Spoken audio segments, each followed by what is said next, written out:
For a closer look at all the moves the Jays have made today, we're joined live by TSN Radio's Matt Cauz. Matt, good to see you. Lots to talk about. Everybody really excited about Shane Bieber. Let me also get your thoughts on the Jays acquiring Brandon Valenzuela, a 24-year-old catcher from the Padres. Yeah, the catcher move, that one kind of caught me a bit by surprise. I don't know if that has to do with the Alejandro Kirk injury, but going into the deadline, this was all about number one, relief pitchers. The Jays haven't done that. Number two, getting a starting pitcher. They may have gotten that. So this move is a bit of a curveball. I hate using that baseball cliche when we're talking about baseball. Trust me, I hate me more than anyone hates me for dropping that line at you guys. And I hate to do this. That was a great piece there. And everyone is really excited. And the little boy is really excited. I'm not overly excited. I'm fascinated by Bieber. But if that's the only really major move the Blue Jays do, I think a lot of Jays fans, when they sit back and think about it, will be a little bit disappointed because this is a team that needs help in the bullpen. Okay, so Matt, that begs my next question. What do the words roster ready for the World Series mean? What it means is that the Jays would have acquired at least one reliever who is better than Jeff Hoffman. That's better than Rodriguez or Fisher. And it's nothing against Hoffman. Hoffman's having a really nice year.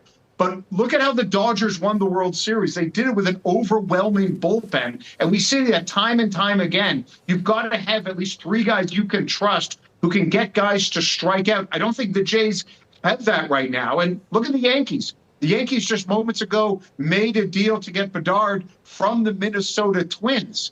And the Yankees had one of the worst bullpens. They had a collective ERA of around just under 5. And so we're kind of here and waiting. And we could talk about Bieber and what he could mean. But for the Jays to be properly World Series ready, they need a better bullpen. They're going to have to make the playoffs. They've been a great story. But if we're going to raise the ceiling and dream big, the Jays got to do something big in the next 55 minutes. Okay, yeah, so let's talk more about these next 55 minutes. Are there any other moves you're watching for, Matt?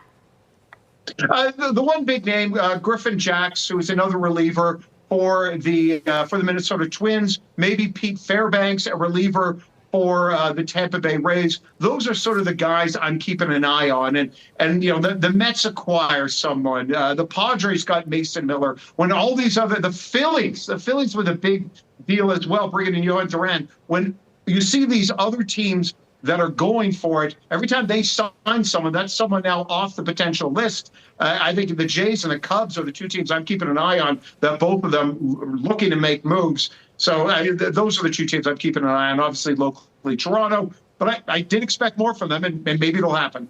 Okay, TSN Radio's Matt Cauz joining us live from somewhere nice, maybe a cottage. Thanks, Matt.